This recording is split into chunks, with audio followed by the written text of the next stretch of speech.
تو وہ ایک رائے کے اوپر سب کا فیصلہ ہو گیا. ذرا اس سے آپ کو اندازہ ہوگا کہ اسٹیبلشمنٹ پر کوئی اثر انداز کیسے ہوتا ہے. وہ گھر کی اسٹیبلشمنٹ تھی, 10 نے فیصلہ کیا کہ اسے قتل کرنا ہے, صرف ایک نے رائے دی کہ اس کو کنویں میں پھینک دو, تو ساری اسٹیبلشمنٹ نے مان لیا کہ اسے کنویں میں پھینک دے. کنویں میں پھینک دیا. وہاں پہ ایک قافلہ آیا, قافلے والوں نے اپنے پانی کے لیے ڈول ڈالا. دیکھیں وہ کوئی کسی بچے کی تلاش میں ڈول نہیں ڈالا تھا, پانی کے لیے ڈول ڈالا. جب نکالا تو پانی کی بجائے اس پہ ایک بچہ نکل آیا, اور وہ دیکھا انہوں نے خود بہت کہ تو منمونسا ہے, اچھی قیمت پہ بک جائے گا, تو اسے پھینکنے کی کیا ضرورت ہے, مصر ویسے بھی ہم جا رہے ہیں تو اس کو ساتھ لے جاتے ہیں, وہاں جا کے بیچ دیں گے. موٹیویشن اپنی پرسنل ہے, لیکن منصوبہ کس کا روبہ عمل آ رہا ہے, اللہ کا آ رہا ہے. انہوں نے وہاں جا کے بیچا, اور خریدا کس نے, مصر کے ایک بہت ہی, یوں سمجھے چلیں اس وقت کی جو اشرافیہ تھی ان کے ایک فرد میں یہ عزیز مصر نے خرید لیا.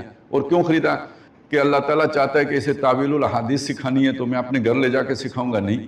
اس نے خریدا اس لیے خریدا کہ یہ اول تو ہمیں نفع دے گا, زیادہ مہنگے داموں بیچ دوں گا, اور اگر یہ نہ بھی ہوا کچھ یہ اچھا نکل آیا تو ہم بیٹا ہی بنا لیں گے, اپنے بیٹے کے طور پہ رکھ لیں گے, اسے اپنا یوں سمجھے منہ بولا بیٹا بنا لیں گے. اس نے اس لیے رکھا. اس گھر میں ان کی بہت اچھی پرورش ہوئی, اور وہ پرورش جس خاتون نے کی وہ اس کے اپنے مقاصد تھے, وہ بعد میں ظاہر ہوئے. یہاں تک پہنچ کے آپ کو اندازہ ہو جائے گا کہ اللہ تعالیٰ جب اپنا منصوبہ لے کے چلتا ہے تو لوگوں کو یہ نہیں بتاتا کہ یہ میرا منصوبہ ہے, لوگوں کی پرسنل موٹیویشن ہوتی ہے جس کے تحت وہ اللہ کے منصوبے میں رنگ بھرنا شروع کر دیتے. میں یہ پوری کہانی آپ کو نہیں سنا رہا, میرا خیال ہے جس مقصد کے لیے میں نے سنایا تھا وہ آپ کو سمجھ میں آ گیا کہ اللہ تعالیٰ اپنے پلان کو کیسے ایگزیکیوٹ کرتا ہے. ایسا نہیں ہوتا کہ وہ باقاعدہ کوئی ہائر کرے کہ جی ہمارا یہ پروجیکٹ ہے, اس کے لیے ہمیں مین پاور چاہیے, اتنا جو ہے اسکلڈ لیبر چاہیے, اتنی ہمیں لیبر چاہیے, اور یہ آئیں انٹرویو دیں, اور جو ہمیں جو ہے نا جوائن کرے گا اس کا یہ انسینٹیو. ایسا نہیں کرتا اللہ تعالیٰ اسے پرسنل انسینٹیو دکھا دیتا ہے, وہ اپنے انسینٹیو سے وہ کام کر رہا ہوتا ہے جو اللہ کا کام ہوتا ہے. یہ اس کی ایک بہت نمایاں مثال. اس سے آپ اللہ تعالیٰ کے کام کرنے کا انداز سمجھ لیں. اب آپ ایک لمبی چھلانگ لگائیں تاریخ میں. یہ تقریباً یوں سمجھ لیجئے کہ کوئی 3500 سال پہلے کا واقعہ جو میں نے آپ کو سنایا. اب ہم 1500 سال پیچھے چلے جاتے ہیں تو اللہ تعالیٰ نے ایک اور منصوبہ بنایا, اور محمد الرسول اللہ صلی اللہ علیہ وسلم کی بعثت ہوئی. هو الذی ارسل رسولہ بالہدی, وہی ہے جس نے بھیجا اپنے رسول کو الہدی یعنی قرآن مجید دے کر, والدین الحق اور سچا دین دے کر, لیظہرہ علی الدین کلہ تاکہ وہ اس اللہ کے دین کو تمام نظام زندگی کے اوپر غالب کر دے. وَقَفَى بِاللَّهِ شَهِيدًا, مدد کرنے کے لیے اللہ کافی ہے. آپ صلی اللہ علیہ وسلم اکیلے ہیں, کوئی آپ کے ساتھ نہیں ہے. آپ نے کھڑے ہو کے اللہ کے وہ جو پکار تھی وہ لگائی ہے, اور شروع میں خاندان سے بھی کسی نے ساتھ نہیں دیا. حضرت علی رضی اللہ تعالیٰ عنہ اٹھے, بچے تھے, بچے کا ساتھ اس کا کیا مطلب ساتھ ہے, کیا وزن ہے, اور وہ فرما رہے ہیں میری ٹانگیں پتلی ہیں, آنکھیں دکھتی ہیں, لیکن میں آپ کا ساتھ دوں گا. اس پہ لوگ ہنسے, یہ دیکھیں دنیا تبدیل کرنے چلے ہیں, تبدیلی لے کے آئیں گے, اور ساتھی کون ہے, ایک بچہ. لیکن 23 سالوں کے بعد اللہ کا منصوبہ مکمل ہو گیا. جاء الحق وزهق الباطل اليوم اکملت لکم دینکم واتممت علیکم نعمتی ورضیت لکم الاسلام دینا. یہ جو تبدیلی ہوتی ہے نا, اس کا بہت مشکل مراحل ہوتے ہیں, اتنا آسان نہیں ہوتا. یہ 23 سالوں کی بات کو اگر آپ نے سمجھنا ہو تو یوں سمجھیے کہ دیکھیں دنیا میں ایک تبدیلی کا ذکر کیا جاتا ہے جو فرانس میں آئی ہے, جسے ہم انقلاب فرانس کہتے ہیں. وہ تبدیلی ہے, پہلے بادشاہی نظام تھا, اس کو جمہوری نظام نے تبدیل کر دیا. اور اس کے پیچھے مختلف جو مفکرین تھے ان کی محنت تھی, جو انہوں نے نئے نظریات کو معاشرے میں پھیلایا. والٹیر ہے, روسو ہے, مختلف جو فلسفی ہیں, انہوں نے اپنے نظریات پھیلائے, معاشرے کا نقطہ نظر تبدیل ہوا, بادشاہت کے خلاف بغاوت جو ہے وہ کھڑی ہوئی. لیکن اس میں مدت اتنی بیت گئی کہ یہ پوری لاٹ جس نے کہ یہ تربیت کی تھی یا تبلیغ کی تھی وہ ختم ہو گئے. نئے لوگ اٹھے, انہوں نے انقلاب برپا کیا, اور یہ جو انقلاب تھا یہ صرف سیاسی میدان میں آیا. بادشاہت جمہوریت سے تبدیل ہو گئی, نہ کوئی سماجی تبدیلی آئی, نہ کوئی معاشی تبدیلی آئی, نہ کوئی عقائد میں تبدیلی آئی. وہ سارے جوں کو تیوں رہے, جینے مرنے کے طور طریقے وہی رہے جو پہلے تھے, صرف سیاسی نظام بدلا, اور اس میں بھی نسلیں بیتی تو تب وہ نظام بدلا.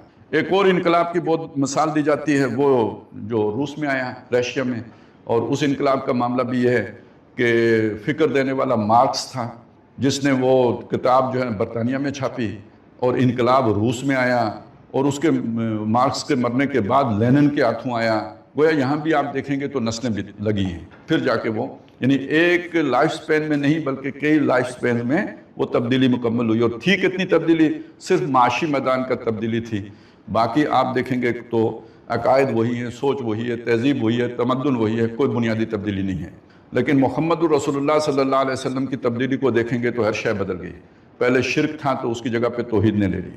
جینے مرنے کے طور طریقے بدل گئے، عبادات کے طور طریقے بدل گئے، ماں باپ کے ساتھ تعلقات کے انداز بدل گئے، زندگی کے اطوار بدل گئے، صبح و شامیں بدل گئیں، زمین و آسمان بدل گئے. کوئی شے اپنی پہلی حالت پہ باقی نہیں رہی، ہر شے تبدیل کر دی. اور یہ ساری تبدیلی اس کے ساتھ معاشی نظام بدل گیا، سیاسی نظام بدل گیا، سماجی نظام بدل گیا. اور یہ سارا کام صرف 23 برسوں میں ہو گیا. کتنا سپیڈی کام ہے. صرف ایک یعنی زندگی بھی 50 سال والی نہیں، صرف 23 سالوں میں سارا کام ہو گیا. تو ایک جھلک آپ کو اس سے نظر آئے گی کہ یہ کام کتنا تیزی سے ہوا اور اس کے پیچھے سارا منصوبہ کس کا تھا. حضور کو بھیجا کس نے؟ اللہ نے. آپ کو پتا تھا کہ اتنی سن تاریخوں کے بعد جو ہے نا وہ غزوہ بدر ہوگا؟ کوئی پتہ نہیں. مدینے سے نکلے ہیں تو یہ پتہ نہیں ہے کہ ہم غزوہ بدر کے لیے نکل رہے ہیں. مدینے سے تو نکلے ہیں اس ارادے سے کہ ہم نے جو تجارتی قافلہ ہے جو شام سے آ رہا ہے اس کو روکنا ہے. حضور کو بھی نہیں پتا کہ یہ آگے کیا ہونا ہے. یہ تو جب مدینے سے نکل کے بدر کے آدھا رستہ طے کر چکے تھے تو خبر آئی وحی کے ذریعے سے. اللہ نے بتایا کہ میں نے تو ایک اور انتظام کر دیا ہوا ہے کہ تمہیں جو ہے نا ایک لشکر آ گیا ہے مکے سے، حالات میں نے بنا دیے ہیں کہ وہ وہاں سے چل پڑیں، تمہارا ٹکراؤ ان کے ساتھ ہونا ہے. تو یہ ساری منصوبہ بندی جو ہے یہ اللہ تعالیٰ کی طرف سے ہوئی اور بالآخر جعل حق و زحق الباطل کی صورت پیدا ہوئی. اب اس میں وہ آیات آپ نے سنی ہوں گی کہ یہ جو شیطان لوگ ہوتے ہیں، شیطانوں کے ایجنٹ لوگ ہوتے ہیں، یہ اپنی چالیں چلتے ہیں، حق کو مٹانے کے لیے چلتے ہیں. انہم یکیدون کیدا، بے شک وہ اپنی چالیں چلتے ہیں، اس میں کوئی شک نہیں ہے، سازشیں کرتے ہیں. تو مسلمانوں کی طرف سے، حق پرستوں کی طرف سے میں منصوبہ بناتا ہوں، وعقید و قیدہ، میں منصوبہ بناتا ہوں. تو آپ ذرا صبر کریں، میں ان کا کام پورا کر دوں گا. تو یہ میں نے 2 مثالیں آپ کے سامنے رکھ دی ہیں. ایک مثال حضرت یوسف علیہ السلام کی، منصوبہ بھائیوں کا پورا نہیں ہوا، اللہ کا پورا ہوا.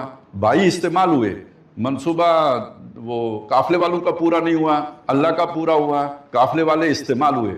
ہر کوئی جو اپنا منصوبہ لے کے آیا وہ اللہ کے منصوبے کے اندر فٹ ہوتا چلا گیا، گویا وہ اللہ کا مزدور بن گیا، سپاہی بن گیا. اب آ جائیں اس کو سامنے رکھتے ہوئے ذرا میں اصل میں تو یہ میں نے مثالیں دی ہیں، سمجھانا میں آج کے حالات چاہتا ہوں، یہ جو دنیا میں ہو رہا ہے. آخری دور کے بارے میں بھی اللہ کا ایک منصوبہ ہے. یہ جو میں نے آیتیں پڑھی تھی سورہ انبیاء کے آخری رکوع کی آیتیں ہیں. اللہ تعالیٰ نے یہ طے کیا ہوا ہے کہ دنیا کے خاتمے سے پہلے کل روئے ارضی پر اللہ کا دین غالب ہونا ہے. فرمایا وَلَقَدْ كَتَبْنَا فِي الزَّبُورِ، ہم نے یہ بات زبور میں لکھ دی تھی. تو قرآن سے بھی پہلے داؤد علیہ السلام پہ جو کتاب نازل ہوئی تھی اس میں یہ منشن کر دیا تھا ان الارض یرثها عبادی الصالحون، کہ زمین کے وارث نیکوکار بندے بنیں گے. اس سورہ مبارکہ میں نیکوکار کی وضاحت موجود ہے. آپ اگر پوری سورہ مبارکہ پڑھیں گے، آدھا پارہ ہے وہ ساری سورت، تو اس میں بار بار آپ کو ملے گا کہ یہ نوح علیہ السلام تھے، یہ عبادی الصالحون تھے، یہ لوط علیہ السلام تھے، یہ عبادی الصالحون تھے. تو وہ عبادی الصالحون وہ لوگ ہوتے ہیں جو اللہ تعالیٰ کی تابعداری کرنے والے، فرما برداری کرنے والے، اللہ کے وفادار جو لوگ ہیں وہ عبادی الصالحون ہیں.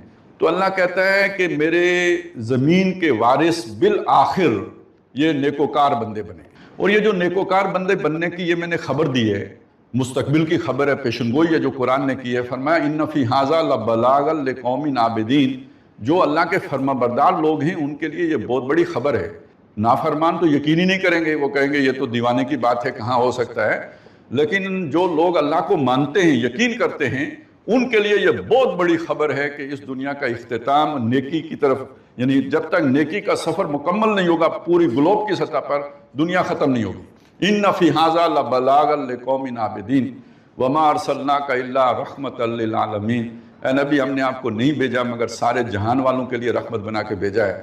یعنی آپ اس بات کو اگر سمجھیں تو وہ کیا بات، ان تینوں باتوں کو سامنے رکھیں، 3 نکات کو جوڑیں تو نتیجہ کیا نکلے گا کہ جو اللہ نے بھیجا تھا دین حق کو باطل ادیان پر غالب کرنے کے لیے، تو اس کا مطلب یہ ہے کہ کس علاقے پر غالب کریں گے؟ صرف جزیرۃ العرب تک نہیں، پوری دنیا تک. الارض، پوری زمین پر آپ نے دین غالب کرنا ہے. گویا اس کا ایک حصہ وہ ہے جو آپ کی زندگی میں ہو گیا، اور دوسرا حصہ دنیا کے اختتام سے پہلے مکمل ہوگا جب کل روئے ارضی پر اللہ کا دین غالب ہوگا. تو گویا مشن محمد صلی اللہ علیہ وسلم مکمل ہوگا. تب تک وہ مشن ادھورا ہے. اقبال نے اس کی طرف توجہ دلائی ہے کہ وقت فرصت ہے کہاں، کام ابھی باقی ہے، نور توحید کا اتمام ابھی باقی ہے. ایک حدیث میں ابھی آتا ہے کہ نبی صلی اللہ علیہ وسلم نے فرمایا کہ اللہ نے مجھے ساری زمین لپیٹ کر اور سکیڑ کر دکھائی. ان اللہ زوالی الارض فرآئیت مشارقہا و مغاربہا، میں نے اس کے سارے مشرق بھی دیکھے، اس کے سارے مغرب بھی دیکھے. وَإِنَّ أُمَّتِي سَيَبْلُغُ مُلْكُهَا مَا ذُوِّيَ لِي مِنْهَا، اور بے شک میری امت کی حکومت اس سب پر قائم ہو کے رہے گی جو اللہ نے مجھے لپیٹ کر دکھایا. وہی گلوبل غلبہ اسلام کا، پوری دنیا پر اسلام غالب ہو کے رہے گا. علامہ اقبال نے اپنے اشعار میں اس کا ذکر بھی کیا ہوا ہے. آسماں ہوگا سحر کے نور سے آئینہ پوش، اور ظلمت رات کی سیما پا ہو جائے گی. پھر دلوں کو یاد آ جائے گا پیغام سجود، پھر جبیں خاک